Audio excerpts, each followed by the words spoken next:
السلام علیکم تمام دیکھنے والے اور سننے والوں کو، امید کرتے ہیں ناظرین و سامعین آپ سب خیر و عافیت سے ہوں گے اور ہماری ویڈیو سے لطف اندوز ہو رہے ہوں گے۔ ذرا تصور کریں ناظرین، آج کی دنیا ابھی اسی لمحے نیوز چینلز چل رہے ہیں، سٹاک مارکیٹ اوپر نیچے ہو رہی ہے، سوشل میڈیا پر ٹرینڈز بدل رہے ہیں، طاقتور ممالک کمزوروں پر فیصلے مسلط کر رہے ہیں، اور اچانک ایک اعلان ہوتا ہے، حجت خدا امام وقت امام مہدی کا ظہور ہو چکا ہے۔ سوال یہ نہیں کہ دنیا خوش ہوگی یا نہیں، اصل سوال یہ ہے کہ کیا یہ موجودہ سسٹم زندہ رہ پائے گا؟ میرا دعویٰ ہے نہیں، یہ سسٹم ٹوٹ جائے گا مکمل طور پر، اور اسی لیے آج ہم ایک خطرناک مگر ضروری سوال اٹھانے جا رہے ہیں۔ کیا ہم واقعی امام مہدی کے لیے منتظر ہیں یا صرف منتظر ہونے کا دعویٰ کرتے ہیں؟ ناظرین و سامعین، قرآن کہتا ہے خشکی اور تری میں فساد پھیل چکا ہے۔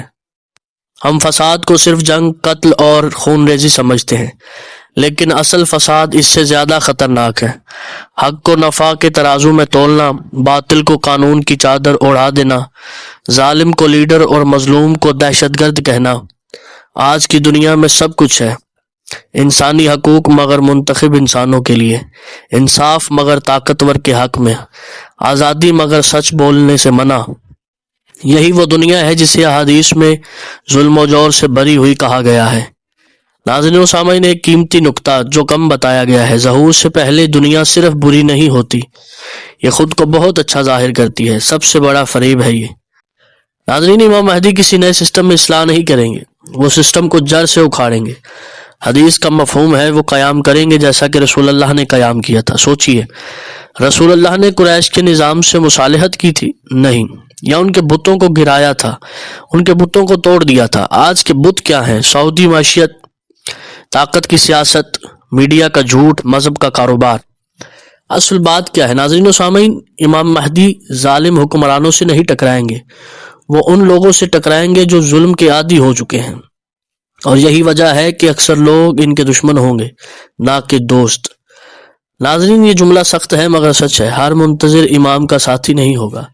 حدیث میں آتا ہے وہ آئیں گے تو لوگ کہیں گے یہ ہمارا دین نہیں ہے۔ کیوں؟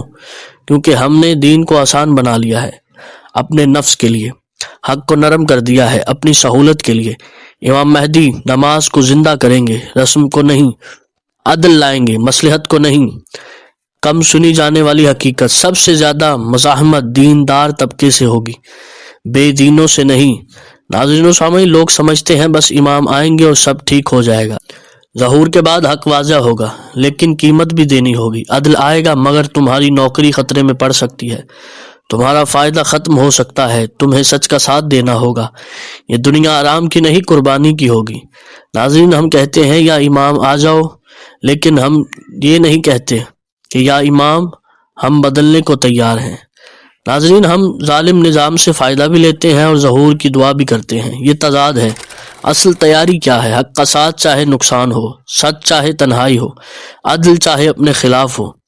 ناظرین، اگر امام مہدی آج آ جائیں، کیا تمہاری کمائی پاک ہوگی؟